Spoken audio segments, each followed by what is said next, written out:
Pharmacist Ben. Mr. AJ, what is up, my friend? Good to see you. Great to see you too. Is that intro too long? A little bit on the long side, but I was dancing, so that's cool.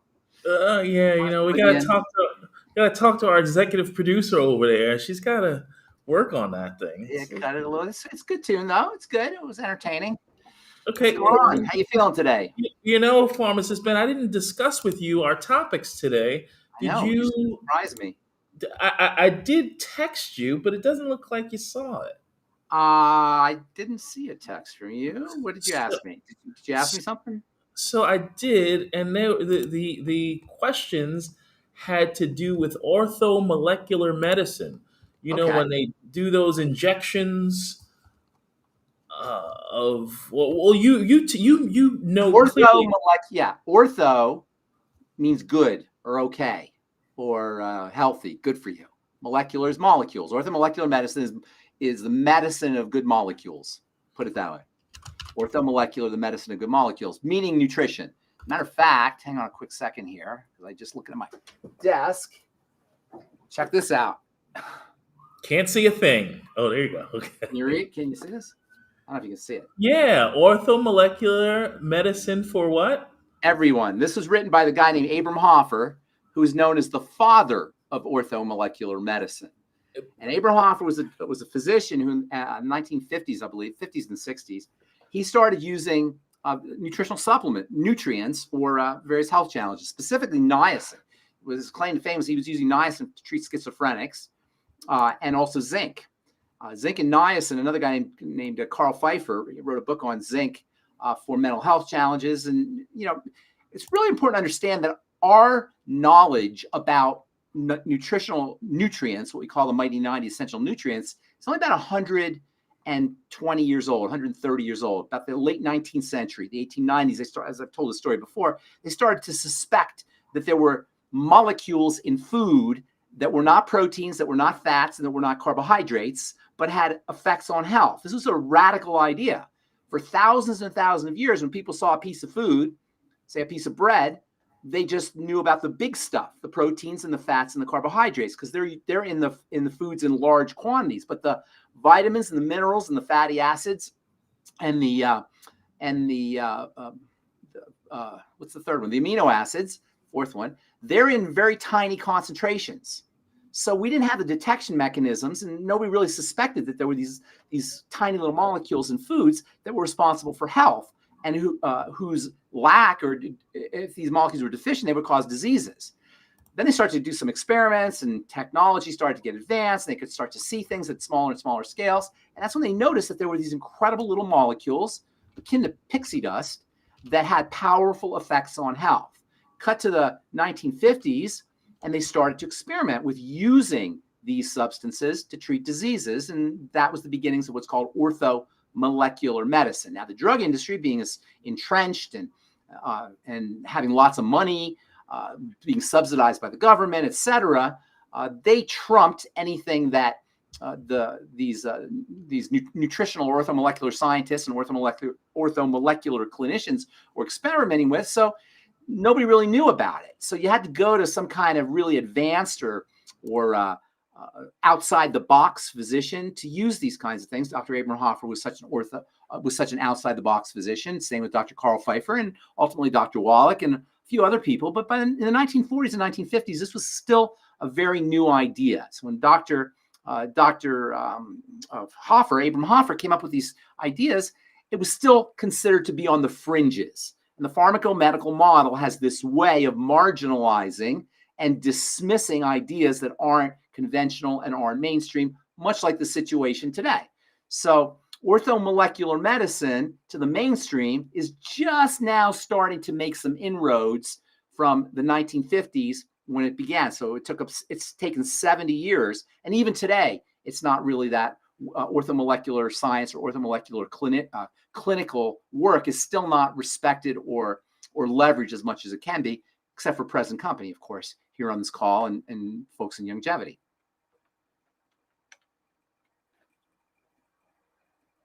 I can't hear you, AJ. Are you muted? Okay, yes, I'm sorry about that. The question was, the person who put the question to us, kind of insinuated that they're using all 90 essential nutrients No, in the process. Number, no. number one. Orthomolecular medicine is using specific nutrients to treat disease. I call it allopathic nutrition because it's still doctoring. It's not treating the entire system with the mighty 9 essential nutrients the way we do at Longevity. It's still targeting things. Oh, you got mental health issues or schizophrenia, in this case, psychosis, use niacin. Oh, you've got skin problems, use zinc. Oh, you got a heart problem, use selenium. I don't really feel comfortable with that kind of approach, which I call allopathic nutrition. Allo means against, pathy means disease. So you've heard the term allopathy, right? Yes. Allopathic medicine fights disease. Allo meaning fighting or against, and pathy meaning disease. This is what allopathic medicine does. It uses medicine to fight disease. What I'm careful about, and sometimes I use this strategy, but not a lot, is allopathic nutrition, where you use nutrients to fight disease. See, disease is the end result of a holistic biochemical breakdown in the body. Occasionally, somebody will be deficient in one nutrient, and then some kind of symptom will show up. But for the most part, it's a global systemic biochemical breakdown. So when people say, oh, I had this health challenge, what do I take? What do I always say? Go back to the triangle. You go back to the toxicity that's entering into the bloodstream through the intestine. You have to deal with nutritional deficiencies that are the end result of inflammation or disturbances at the level of the intestine, because nutrients are absorbed through the intestine, a very complicated process. Work on metabolic issues, that is blood sugar issues and insulin issues, and then the adrenal thyroid complex. If somebody's full-blown deficient in a nutrient, yeah, you're going to have a deficiency disease, but that doesn't really happen that much. Disease is usually the end result of toxicity that enters into the bloodstream, malabsorption of nutrients or lack of nutrients, metabolic issues and blood sugar issues, metabolic meaning blood sugar issues and insulin issues, and stress and hypothyroidism. From that point, those 3 points, that is, you end up with all of the other diseases, autoimmune diseases and mental health issues, movement disorders, organic brain issues, cancer, heart disease, all the other diagnoses. And this is the theory, the model of the triangle of disease. So orthomolecular medicine is using nutrients rather than using drugs, but not necessarily one particular nutrient. If you're using one particular nutrient to treat a health challenge, you're dealing with allopathic nutrition, fighting disease by using a nutrient like it's a drug.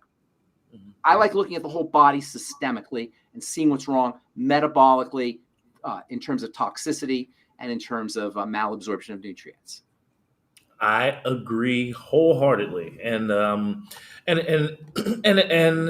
we do hear now and then of people getting vitamin C injections and that sort of thing, and I can imagine that can be helpful. But absolutely, there are times. Vitamin C is one of these. Is a very unusual nutrient, and I've always described it as the Babe Ruth of nutrients. There's baseball players, and then there's Babe Ruth, right? There's nutrients, and then there's vitamin C. Vitamin C has this superstar quality, and it has a superstar quality which is made even more dramatic by the fact that it's such a simple molecule with zero toxicity and a real ease of detoxification, ease of elimination. We'll say it doesn't have to be detoxified; it has to be eliminated. So the combination of ease of elimination, the simplicity of the molecule, it's really wide-ranging, as we say in biochemistry, pleiotropic effects. Pleiotropic means multifunctional effects. It means you can use vitamin C almost like a panacea. It's good for everything. And so that stands out. But the other nutrients aren't quite like that. So you have to make an exception with vitamin C. Vitamin C injections would be great for everybody. And if we really cared about health in this country, we'd have IV vitamin C for everybody. Not to mention cancer patients or heart disease patients or people who are dealing with full-blown health challenges, but just everybody, because it is a panacea in that way that it covers a whole wide range of health challenges, including just stress. It's just an anti-stress nutrient and an immune-boosting nutrient just for dealing with immune challenges like viruses and bacteria. I'd rather ingest my vitamin C. I don't want a shot of anything. Well, God forbid, if you had to have a serious disease, 50, large amounts of vitamin C, grams of vitamin C injected into the blood. The problem with high doses of vitamin C taken orally is it can cause, it's very hygroscopic, water absorbing.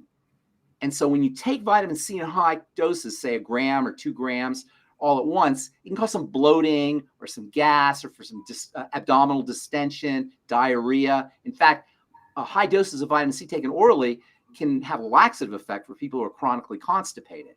Not a comfortable laxative effect, though, more for emergencies. So high doses of vitamin C can have taken orally can lead to intestinal issues that you can bypass by using injections or IV. Mm-hmm, mm-hmm. All right. So I have another question about chlorine dioxide.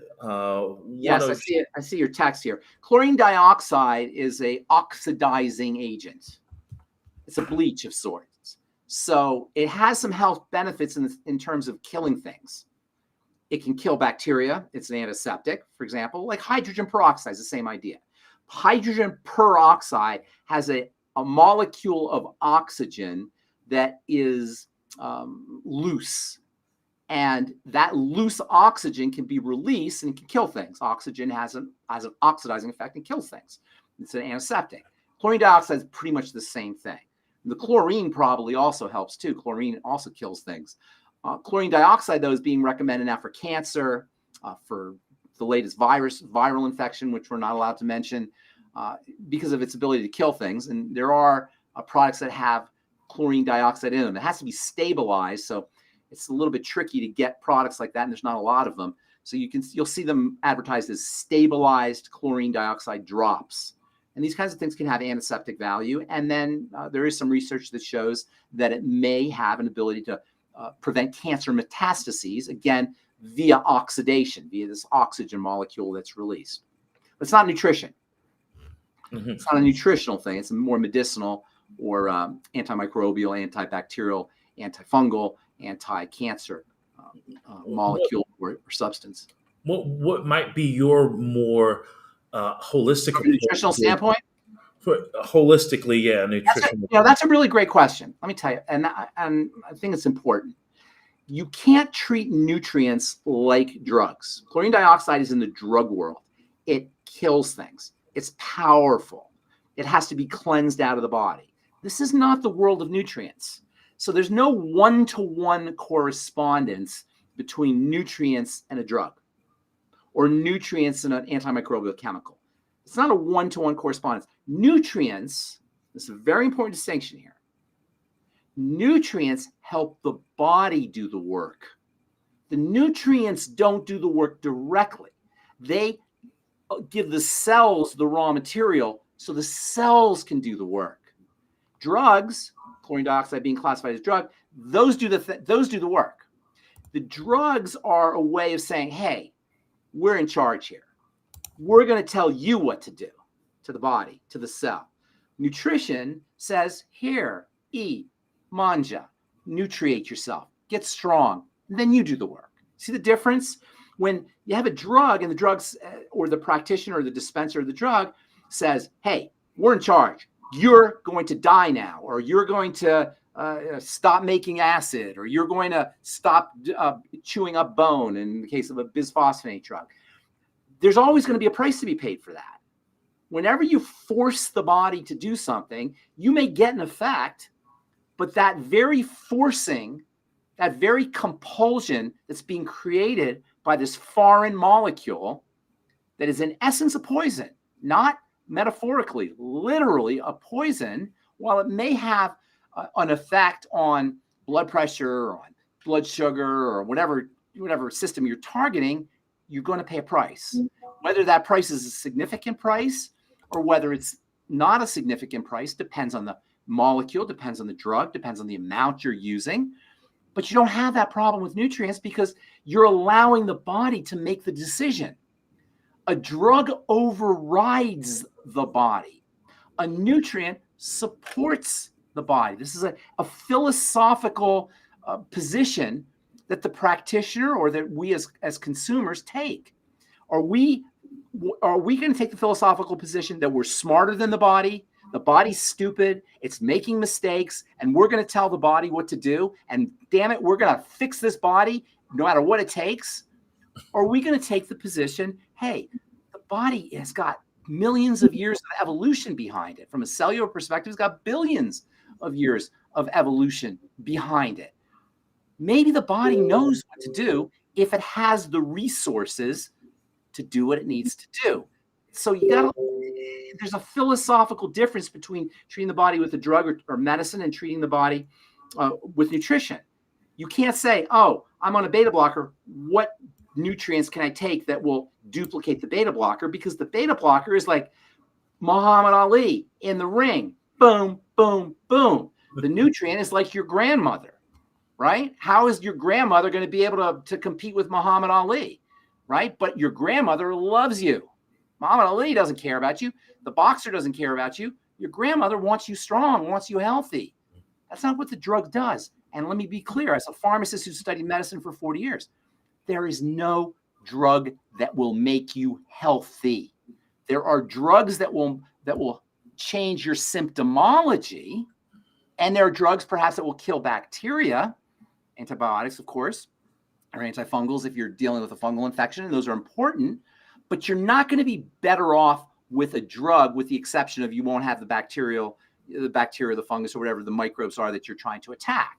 Now, you'll change your symptom. You'll lower your blood pressure. You'll make your insulin more sensitive, or you'll drop your blood sugar, or you'll suppress bone remodeling in the case of osteoporosis. You can mask symptomology, but the environment of the body cannot be made better with a drug, with the exception, as I say, of killing bacteria or killing microbes. Does that make sense? And I'm not Pollyannish about this. I always tell people, you want pain pills in your medicine cabinet. You want Vicodin or hydrocodone or Percocet or whatever it is that's your favorite pain pill. You want in your medicine cabinet, because when you break your leg or you fall off your bike or the garage door hits you on the head, you want to have some pain pills in there. And antibiotics, of course, they have a dark side, but they've changed the face of modern medicine and extended lifespans, and they've done a lot of good, even with their dark side. With the exception of antibiotics and pain pills, there's no way you can be better off by using a prescription drug. Understood. Because as you said, it deals with the symptomology and doesn't address the root. Not going to make you cannot restore the body to a healthy, the bodily environment to a healthy state with a drug. You can change the symptom, that's for sure, but you can't make the body healthier. Although, a case can be made for antimicrobials making the body healthier, I suppose. But you can't change the biochemistry, the metabolism of the body with a drug in a way that makes the body better or healthier, we'll say. So Pharmacist Ben, you shared an article that talked about a lot of things, but one thing that I found interesting is now they're talking about using B1 for Alzheimer's. Well, where did you hear me talk about B1? I love B1. If I had to pick a favorite vitamin, it would be B1. It's the first vitamin was ever discovered. Very important for the nervous system. Obviously, the brain is important for the nervous system. Vitamin B1, also known as thiamine, is also critical for sugar metabolism and for processing alcohol as well. So the more sugar you're eating, and that includes bread and cereal and pasta and rice and potatoes, as well as alcohol, the more thiamine or vitamin B1 you're burning up, you're burning through. Because thiamine deficiency can cause nerve issues, including brain issues, digestive issues, because the intestine is regulated by the nervous system, cardiovascular issues, because the heart is regulated by the nervous system, peripheral neuropathies, because those are neuropathies, obviously, is pathology of the neurons. Thiamine deficiency is likely a hidden secondary to, I should say, thiamine deficiency secondary to eating too much sugar or drinking too much alcohol or eating just junk food all the time, is likely behind a lot of conditions that are considered to be mental health conditions, such as ADD in children, or emotional issues in children, or learning disabilities in children, problems with dementia and cognitive decline as we get older. How many people who have suffering from Alzheimer's disease or cognitive issues as they get older are being tested for their thiamine levels, or are chronically ingesting sugar or drinking alcohol. So we don't check for these things, but we know that thiamine deficiency is associated with all of these neural health challenges, including Alzheimer's disease. By the way, vitamin B3 is very similar in that way. Niacin is very similar in that way. Niacin deficiency is also associated with mental health issues, and niacin is also part of the way involved in how the body processes sugar. So it's one thing to be eating a lot of sugar, and again, bread, pasta, rice, potatoes, cereals, junk foods, those are all sugar. Pizza and potato chips, these are all sugar. They're hidden, we don't think of them as sugar, but they're sugar. So do we know that, is it possible that our Alzheimer's disease epidemic is predicted something like 30 or 40% of Americans are going to have, older Americans over the age of 60 or 70 are going to have dementia issues by the year 2050. It's exploding around the world. Do we know that these aren't due to simple nutritional deficiencies following excess ingestion of sugar? Well, 75% almost of the American caloric intake is junk food, is ultra processed food, which is super high in carbohydrates. How do we know? It seems logical to me to at least check it out. One of the hidden places where thiamine deficiency shows up, check this out, is in chronic constipation. There's a condition called GI, gastrointestinal, beriberi. Now, you know beriberi, your favorite, right? That's right, yeah. Beriberi is a neural disease that is caused by thiamine deficiency. Full-blown thiamine deficiency. Beriberi is Swahili for I can't, right? That's right. And that's because beriberi is marked by an inability to move because your nerves don't work. Now, beriberi, when people think of beriberi, they usually think of things like peripheral neuropathies or cramping or cardiovascular issues or mental health issues, but there's a condition called GI beriberi, gastrointestinal beriberi. And this is a type of beriberi that affects the intestine. When you have GI beriberi, you can't propel food down the digestive tract and outside the body, and that manifests itself as long-term chronic constipation. If you're dealing with long-term chronic constipation, get yourself on the Beyond Tangy Tangerine or the Ultimate Multi or the Ultimate Daily, both of which are great sources of vitamin B1. If you're diabetic, you have blood sugar problems, Beyond Tangy Tangerine, Ultimate Daily, both of which are great sources of vitamin B1, which help your body process sugar. If you're drinking a lot of alcohol, same thing. In fact, if you're drinking a lot of alcohol, I know I've told you this before, but it's an interesting story. If you're drinking a lot of alcohol, you may end up hallucinating or having delusions. They call that alcoholic psychosis. It happens when people drink a lot. And they'll start to get delusional and they'll hallucinate and they'll see pink elephants, the cartoons of seeing pink elephants and little leprechauns and such. If you go to the drunk tank with alcoholic psychosis, they pick you up off the street and you're talking to yourself or pink elephants or leprechauns, whatever. They'll take you to the drunk tank and they'll put thiamine right into your bloodstream. They'll inject you with vitamin B1 and instantly you'll be cured. I have a friend who has been to the ER more than once, the ICU actually more than once, because she can't stop drinking alcohol. Every time she goes to the hospital, yeah, I know, it's terrible. Every time she goes to the hospital, what's the first thing they put in her blood? Thiamine, vitamin B1, because of the burden that is placed on the body following vitamin B1 deficiency, which is associated with excess ingestion of alcohol. No, that's unfortunate and informative. So, when you mentioned the thiamine deficiency, and I'm more familiar with your conversation around niacin. Yes. And the effect of niacin. Yes. What about niacin may arguably be the most important vitamin. The reason I say that is because niacin is the one vitamin that the body will actually make under deficiency conditions. It won't make a lot of it, but it will actually make it if it has to.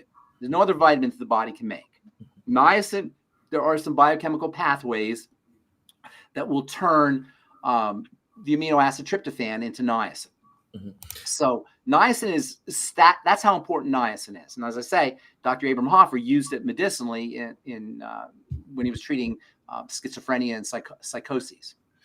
So, you're kind of mentioning that for brain health, when people are dealing with the Alzheimer's, that it might be beneficial to have a B complex, a good absorbable B complex.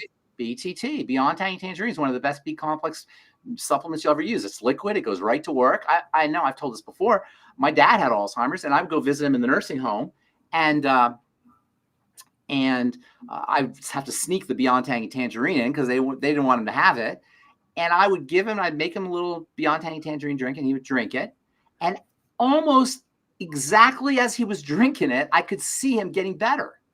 The clarity in his eyes, and he was becoming more focused as he was drinking his Beyond Tangy Tangerine. It was the most amazing thing.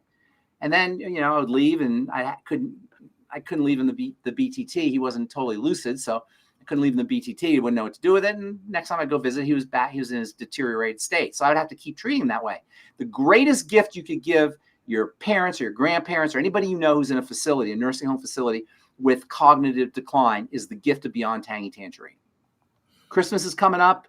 You can't give a better gift than this stuff right here to folks who are in anybody really, but to folks who are in a nursing home or in a facility of any kind, assisted living or anything like that. Well, we don't have a ton of questions. I just want to ask. I want to ask you, unless we get some more questions, I want to ask you because I have an MD who's now joining our team. I want to talk to him.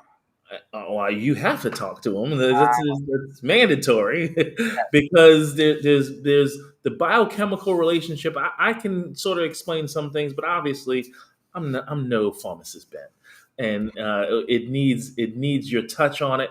But I'd like you to just address a little bit why someone in the medical side of things might want to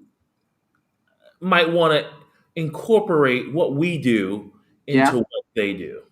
You know what? That is a great question. And in order to answer that question, I am going to read from you what is called the Hippocratic Oath. Have you ever heard of that? Well, you're supposed to do no harm? First, do no harm. That's the first thing in the Hippocratic. That's one of the most important elements of the Hippocratic Oath. First, do no harm. There's even more than that. It says, I will give, and I'm paraphrasing here. It says, I will give no substance that is regarded as a poison. How do you like that? It's right in the Hippocratic Oath. Does it say that? Wow. It says literally, it says, I will give no substance that is regarded as a poison. Right there in the Hippocratic Oath. Now, they don't say it all the time anymore, unfortunately. But, it's right there in the Hippocratic Oath. So if you are really a physician or a healthcare professional who's dedicated to whatever, the Hippocratic Oath, whatever in the Hippocratic Oath, it's a no-brainer.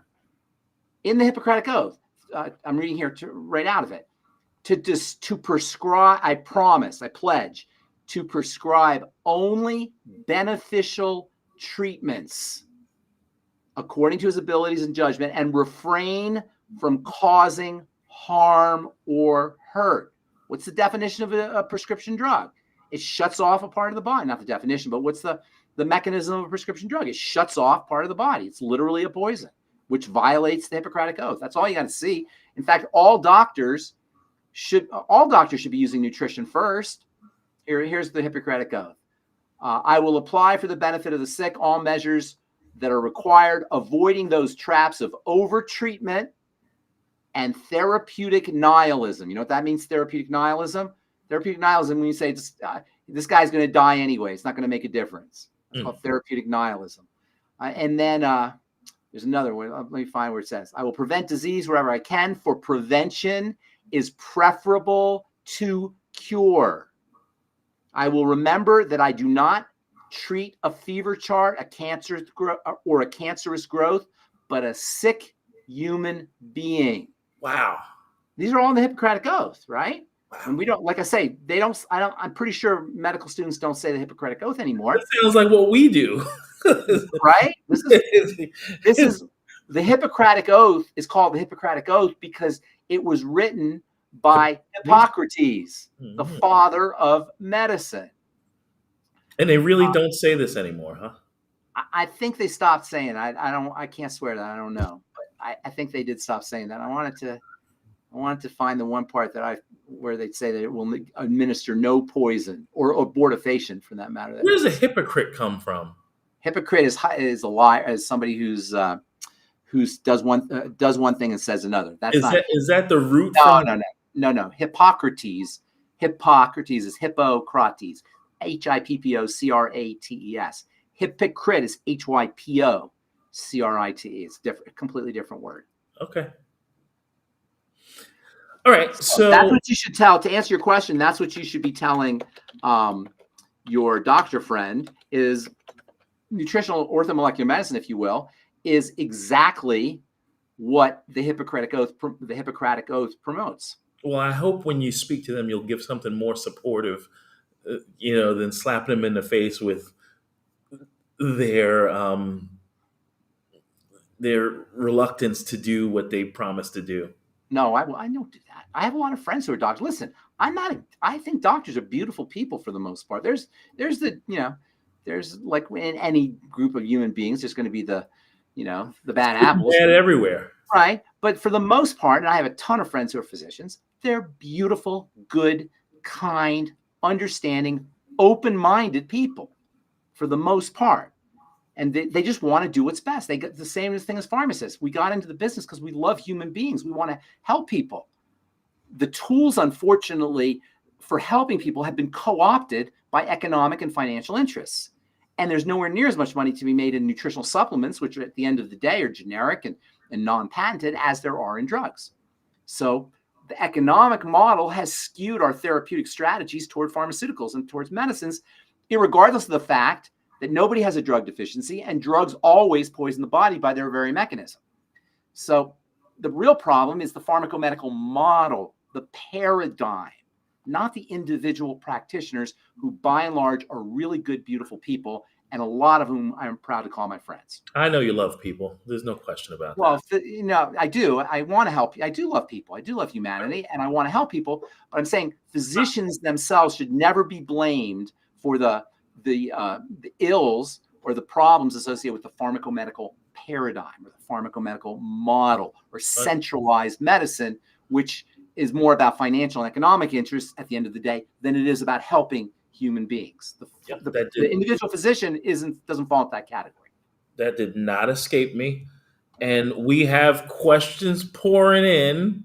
Oh, pouring in now. Okay. Yeah. I mean, you know why? Because you thought you were going to have an early dinner, and now I thought all right. Okay. I'm here to serve. Okay. What can I do to prevent sebaceous hyperplasia? Okay. On my face, I get small white bumps from sebaceous glands clogging up, and nothing seems to help get rid of them. Well, you haven't done everything. So first of all, topically, you can use retinol, and that will get rid of them superficially. But the real problem is metabolic. And as Rebecca knows, and probably you know at this point, one of the signs of metabolic syndrome is hyperproliferation of cells. Hyperproliferation, that is rapid growth of tissue, cells should always be regarded as first and foremost an insulin and blood sugar issue. Estrogen is also sometimes involved. So between estrogen, female hormone estrogen, which is a growth substance, and insulin, which is a growth substance, and sugar, which leads to elevated insulin, there's your the most important causes of hypersebaceous or any kind of cysts or boils or polyps or any kind of growth. So what he's talking about, hypersebaceous proliferation, the proliferation of sebocytes. Sebocytes are cells that make sebum. They're derivatives of skin cells, of keratinocytes. It's just a hyperproliferative condition. Interestingly, cells are designed to grow and proliferate. To put the brakes on proliferation, that requires nutrition. Their default state of a cell is to grow and it's to proliferate. So under conditions of deficiencies, nutritional deficiencies, in conjunction with revving up the system, mostly with sugar, also the hormone estrogen, as I say, is involved. Estrogen is a growth hormone. That's when you run into your problems with cysts and polyps and growths of all kinds. So always regard any kind of growth that's inappropriate first and foremost as a metabolic issue. That's metabolic syndrome, healthy blood sugar pack. And then secondly, the female hormone estrogen, which is a little bit trickier. In order to deal with estrogen issues, you got to work on, as we've talked about a lot, bile, liver, intestine, digestive health, and make sure you're using your fatty nutrients, particularly your ultimate EFAs, ultimate selenium, which is a mineral that's somewhat involved with the fatty system of the body, and then also fatty vitamins like vitamin A and vitamin D, healthy start pack, healthy blood sugar pack, and you might want to throw in, if there's an estrogen issue, you might want to throw in the Zerofem. Okay, so now you didn't specifically say leaky gut, but would I-26 be something that you want to use in this case? There's an estrogen component, yes, and always metabolic syndrome, which is the second point in the triangle disease, follows blood sugar issues. Hyperinsulinemia and elevated blood sugar are associated with leaky gut and with bile and gallbladder and liver issues. Okay. So Dylan, if you have questions and need some assistance, you're going to email us at questions@dailywithdoc.com. And that email address is on the screen for anyone who's got a question. So the next question is from our friend Barbara. If a person doesn't have a gallbladder, is it possible to take too many enzymes? I seem to get indigestion when I take ultimate enzymes. It depends on how many they take. I wouldn't say it was the ultimate enzymes that are causing the indigestion, but I'd wonder how many they were taking. I don't think you can't really take too much and cause a problem. Although, if she doesn't have a gallbladder, there could be all kinds of things that are causing indigestion. Lack of a gallbladder and indigestion go hand in hand because the gallbladder is part of the digestive process, and without a gallbladder, you're going to have you can have indigestion. I wouldn't necessarily blame the enzymes. I would want to know other things that are going on. What kind of foods is she eating when she's taking her enzymes, for example? That would be important. Also, when you take the enzymes, you want to take them with something acidic. It requires stomach acid to activate the enzymes. If she's not making stomach acid, and a lot of people aren't making enough stomach acid, she's not going to be able to activate her enzymes. Mm-hmm. Mm-hmm. Well, our good friend Albert is Becca. I have a question in regards to the enzyme. Things that Yes. Dr. Wallach recommends is based on weight. Enzymes fall into that as well. Enzymes don't really fall into that category. Digestive enzymes don't, because they're staying in the digestive system. So it's not the whole body that's getting the enzymes. It's the stomach, basically. So it doesn't really matter. You can weigh 300 pounds. You're going to have pretty much the same size stomach as somebody who weighs 100 pounds. Your stomach's not changing. So you don't need to dose your enzymes based on weight, in my opinion, because it's staying in the stomach. If you want the enzymes distributed, the reason Doc talks about, and this is kind of like, a little old school, to dose based on weight, is because you got to distribute all the nutrients through the body. So if you weigh 300 pounds, there's a lot more to distribute than if you weigh 100 pounds, right? And that's the idea of dosing according to weight. We use that in pharmacy a lot with medicine. Nutrients is not quite as important as drugs, but with drugs, they'll always dose with weight because drugs are so powerful. And Barbara's mentioning she takes one enzyme at a time, maybe. That absolutely will not cause indigestion. Okay. I can tell you that definitively. One enzyme is not going to cause indigestion. So should she be taking two enzymes and keeping it up with apple cider vinegar? That's one way to do it, is to use, and this is one way to determine how many enzymes you need with your meal, is to take your enzymes with apple cider vinegar or aloe or noni juice or something that's acidic, and then see how much relief you get from your digestive issues, and then take another, the next time you eat, take a second, and then see if you got more relief. And then if you did, you say, okay, now I need two. And then the next time you take three and see if you got more relief. And then you'll reach a point eventually where you don't notice more relief. So you take 5 and you don't notice more relief from 4, you'll know 4 is where you need to be. And it will also depend on how much you ate or the kind of foods you ate. So you got to play around with the enzymes a little bit. But I can tell you one ultimate enzyme is not going to cause indigestion, especially if you had a gallbladder. And keep in mind, this is very important. There's 500,000 gallbladders removed out of people's bodies every year. So keep this in mind. If you had a gallbladder removed, presumably you had your gallbladder removed because you had a gallstones or some kind of gallbladder problem. The gallstones and the gallbladder problem is associated with the digestive system and foods, and that problem is not going to be resolved by taking the gallbladder out.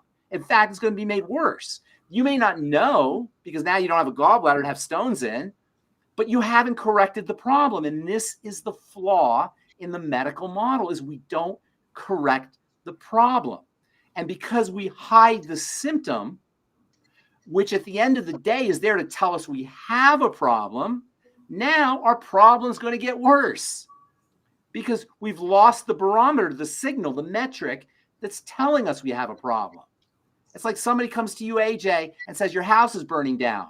And instead of putting the fire out, you take some duct tape and wrap it around this guy's mouth so you don't have to hear him telling you there's a fire.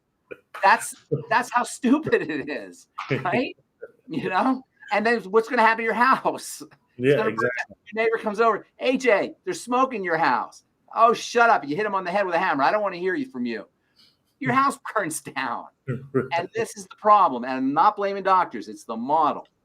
Mm-hmm. Okay. Becca, did you have a follow-up or?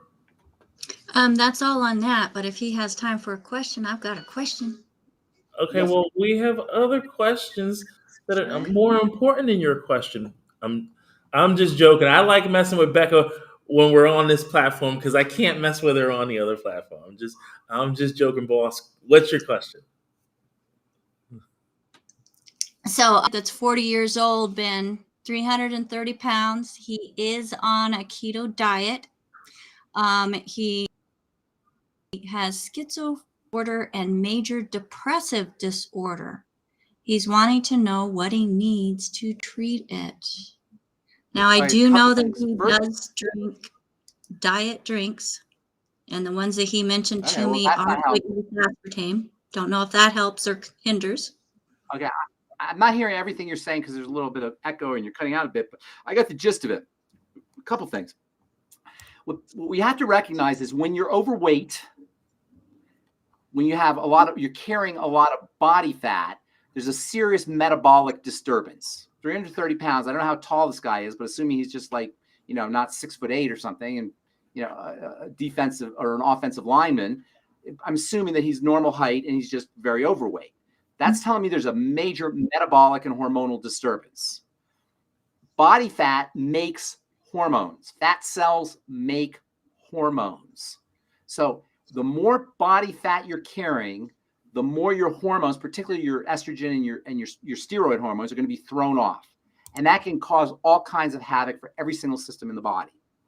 Secondly, if his metabolic syndrome is so severe that he's at 330 pounds, which is pretty seriously, assuming his regular height, normal height, it's pretty severely obese, that's telling me there's major digestive problems as well.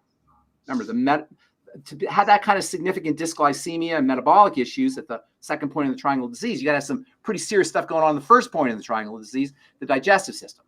When you have leaky gut, toxic chemicals can get into the bloodstream that will mess up your brain, that will cause mental health problems, including depression and including schizoaffective, which is like psychosis or schizophrenia kinds of issues.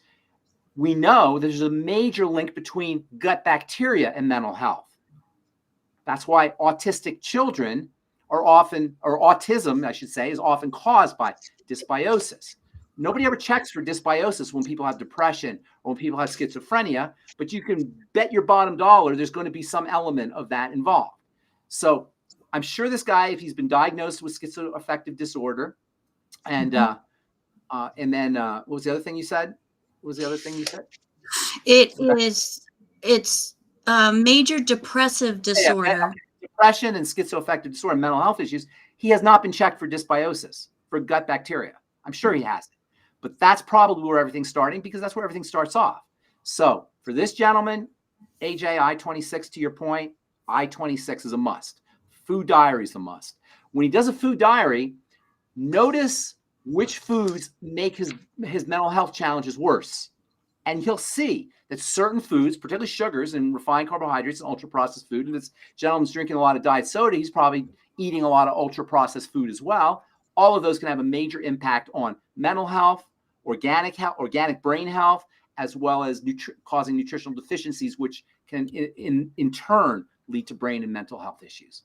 So I'd be working with food diary, I-26, ultimate enzymes, ultimate microbiome, nightly essence, and metabolic issues, healthy blood sugar pack, ultimate niacin, ultimate selenium, anything you do for blood sugar and digestion. Remember, it's really important when people have these kinds of very out of control health challenges that you start off with leverage, meaning you use as little nutrients as possible, as little product as possible to get maximum results, rather than, this is my opinion, I know other people have different opinions, rather than try to throw everything but the kitchen sink at it. Work with leverage, work with the most powerful nutrients you have so that he can see the results. And just something as simple as doing a food diary can be very instructive for this guy. He's going to notice certain foods I eat make my problems worse. Just something like using the I-26 to kill off the bad bacteria, or using the nightly essence to restore the good bacteria, can have a huge effect. And I think I talked about this before. I don't remember where I talked about this, but this is called elegance. In science, we have a concept called, did I talk about it with you guys, with you, AJ? In science, there's a concept called elegance. Like, when you wear an elegant dress, Becca, it's a dress that's beautiful, but doesn't have a lot of bling, right? It's just beautiful, smooth. And that's what elegance means. When somebody's elegant, they're not dramatic and they don't have a lot of flair, but they just look good. A scientific experiment that's elegant is where you get a massive result or conclusion from just a simple idea. And likewise, with nutritional supplementations, we want elegance. We want to get as much bang for our buck, as much benefit, as much health benefit from as little products as we can use. And that's why I love the Healthy Start Pack so much. The Healthy Start Pack is one of the most elegant ways to get the Mighty 90 essential nutrients into your system that I know of. It probably is the most elegant way to get your Mighty 90 essential nutrients. And the Beyond Tangy Tangerine is the essence of elegance. This defines elegance. It's one little jar for $70, and it is so powerful, and it's good for so many different systems in the body, and it's so easy to use. You can just put it in your darn water bottle and drink it down. It is the most, in terms of nutritional supplementation, this is the quintessence of elegance, Beyond Tangy Tangerine, and that's why I talk about it so much. Okay. So I had a couple follow-ups to that, and we have other questions, so don't run. 7 minutes. Number 5. Oh man, Ben. Okay, food diary. I'm just gonna say, Barbara and everyone that we've talked about today, keep that food diary and note. And when you mentioned note the amount of enzymes you might take, keep that in the food diary as well, so that you have a record of how you felt, etc. I have a quick question. Why does the body fat create hormones? Because hormones are made in adipocytes. Cyte means cell. Adipo means fat. An adipocyte is a fat cell. And fat cells make hormones, particularly steroid hormones like estrogen, which means the more fat cells you have, the more active your fat cells are, the more estrogen and female hormone you're going to make. And this is very important for men. This accounts for what I call the Santa Claus effect. The Santa Claus effect is when men get older. This is what you got to look forward to, Mr. AJ. When men get older, they get fat and jolly. I call that the Santa Claus effect. He refuses to they get old. They lose their age. AJ, you probably won't have that problem. But that's what happens as we get older, and it's the end result of the accumulation of body fat. Body fat is feminizing. So for you guys out there who are on the Viagra, if you know what I'm saying, one of the reasons you're doing that stuff is because you're carrying too much body fat. So muscle, on the other hand, produces male hormones, so testosterone. So more muscle you have, the more testosterone, more edge you're going to have. So if that's not a reason to lose weight and to control your blood sugar, I don't know what is. I'm going to do some push-ups right now. And then we have another question that Albert brought to us from YouTube. Bruce wants to know, what would cause a lesion and bleeding in the stomach? Is it the triangle? Hang on a second here. Hang on a quick second. I got to call you back, okay? Okay. I'm sorry. Bruce says, "What?" Let me just clarify. I also said testosterone isn't necessarily produced in muscle cells, but the muscle cells are responsive to testosterone. Testosterone is basically made in the adrenal glands and in the gonads. Okay. Muscle cells are responsive. I know there's probably some biochemists out there who are probably cringing when I said that. Muscle cells are responsive to testosterone. They don't necessarily make testosterone. They're not going to we're not going to let people keep your feet to the fire. Bruce says, what would cause a lesion and bleeding in the stomach? Is it the triangle? Well, ultimately it's going to be the triangle, but the direct cause probably has something to do with a bacteria called H. pylori, and it probably also involves deficiencies in stomach acid. So when stomach acid is deficient, bacteria can proliferate. They could be bacteria like H. pylori, as we mentioned. It sounds to me like a gastritis if it's an ulcer. And these days, as many people know, when you have an ulcer, they give you antibiotics. And that's what it sounds like he's dealing with, an ulceration. When you say lesion, I'm assuming that's an ulceration. When I was growing up, when I was a young pharmacy student, Pharmacist, the number one best-selling drug every year was a drug called Tagamet. And then another drug came out to compete with Tagamet, and every year these were the number one and number two drugs, Tagamet and Zantac. Have you heard of these? Of course.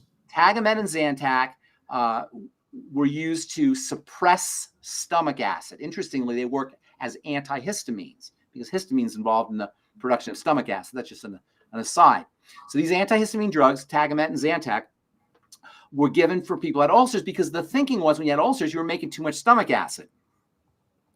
But there were these two Australian doctors who said they weren't so sure about that. And they suspected that it was a bacteria that caused the ulcers. And nobody would listen to them because this is how centralized medicine is. And this is how the pharmacomedical model is. If somebody disagrees, first they get laughed at. Then they get violently opposed. This is from a philosopher named Schopenhauer. Arthur Schopenhauer said this. He said, new ideas are first laughed at, then violently opposed, and then they're finally adopted. So these two doctors, they said, no, I don't think it's acid. These two Australian doctors said, I don't think it's stomach acid. I think it's these bacteria, this H. pylori bacteria. Nobody would listen to them. So you know the story. So finally in the 1990s, they actually drank a glass full of H. pylori in the name of science. And they proved, and sure enough, they got ulcers. And that proved that it was the H. pylori that was causing the ulcerations. And today you get antibiotics for ulcers because now it's recognized. Remember, first they're laughed at, then they're violently opposed, and then they're accepted. It's recognized now that it's these H. pylori bacteria, and the antibiotics kill the H. pylori bacteria. What would we do? I would first have stomach acid. I would be using things like apple cider vinegar and aloe vera, noni juice, probably the ultimate enzymes. For gut repair, you probably want to do a whole workup and see where the problem's starting, and that's where the triangle of disease comes from. If it's an intestinal issue, if there's food problems, I would start working foods. Yeah, I-26, absolutely. Nightly essence, good bacteria, ultimate microbiome. I'd need more information than just a lesion or a ulceration in the stomach. Okay. The last question, second to last question. Individual with liver and kidney transplant rejection drugs doing lots of damage. 60-year-old female, twice jabbed, 120. I'm sorry, say that. I'm sorry. Kidney transplant drugs, you said? Yes. Rejection drugs are doing a lot of damage. Of course they are. Of course they are. Listen, if your kidney is at the point where you kidneys are at the point where you needed a kidney transplant, that means you've had serious problems for a long time. The kidneys there's a lot of redundancy in the kidneys because the kidneys are so darn important.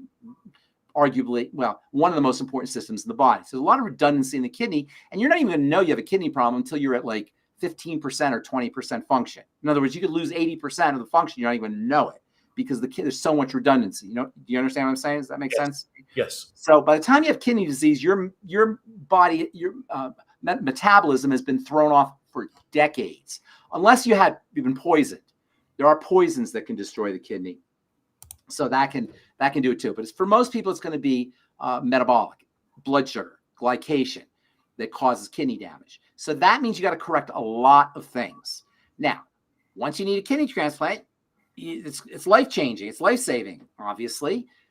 So now you got a new kidney, you got new foreign tissue in your body. Your body's going to fight that. That's what the immune system does. So now they got to suppress the immune system, and they don't just suppress it mildly. They shut the thing down. They use major drugs to suppress the immune system when you have a kidney transplant or you have any organ transplant. So this is a body that is completely thrown off. How old is this person? This person is 60-year-old female, twice jabbed. Okay, so all right, so a couple things. First of all, the jab isn't going to help. It's going to make things worse. The fact that she's 60, that's pretty advanced. Usually this shouldn't happen at the age 60. That means something's been going on for a long time. When you have significant health challenges at a relatively young age, that tells you that the problem has been going on dramatically for a long time. You follow what I'm saying? Yes. When you have a disease, a body that's that broken down at a young age, that means it's been breaking down for a while. It didn't just happen. So there's a lot of things going on with this person. The fact that now she's on a drug that suppresses her immune system, that just compounds the problem. The fact that she's been jabbed twice, that makes it even worse. So we've got a body that's in major distress at this point. So the first thing you want to do is get on the Healthy Start Pack, first and foremost, because chances are if there's long-term intestinal problems, this is a person who's malnourished and possibly severely malnourished, basically like functionally starving malnourished. So the Healthy Start Pack can go a long way. In fact, it's very likely that this person is this person supplementing at all? Or is she doing longevity? Being introduced to supplementation. It will change her life. If she's never supplemented before and she's this broken down, when she puts supplements in her body, it's going to be like when you go on vacation and forget to water your plant. Have you ever done this? You forget to water your plants and you go on and you come home from vacation and their plants are all wilted, and then you put the water in and it's like you can see it. That's what her body's going to be like. If this is a person who's that broken down and not supplementing, remember, the more deficient we are in nutrients, the faster the body absorbs those nutrients. Like a dry sponge sucks up more water than a wet sponge. So this person will notice dramatic results just from the Healthy Start Pack. Now, she'll plateau because there's a lot of things that we're going to have to correct. Get her on the Healthy Start Pack. Stat, right away. Is this a friend of yours or somebody you know? This is Keely's client. Keely, get her on the Healthy Start Pack. Even if you give her a little BTT for free to see how she reacts. Don't put too much in there because chances are she's got some seriously distressed digestive system. So we want to start with the BTT slowly, but a teaspoon in a glass of water sipped slowly will change her life, let alone the OsteoFX and the Ultimate EFA. Pharmacist Ben, I know you got to go, so I'll let you go. Wait, that was good though. I like that. Well, we have tons more questions, but I'll let you go. But I have Don't be a stranger. We'll do this again. I have one last question for you. Yes, sir. Because I know that you are an insider. Yeah. What are they going to be revealing at the Power of I'm Food? not an insider, first of all. You're an insider. You hobnob with the Gooper Smoochers. I do not hobnob with anybody. They don't talk to me. I don't. Becca's she's the superstar. She's hobnobbing. She is a superstar, but they don't want. They put me on the shelf. They keep me in the basement. They just let me. They release me once in a while.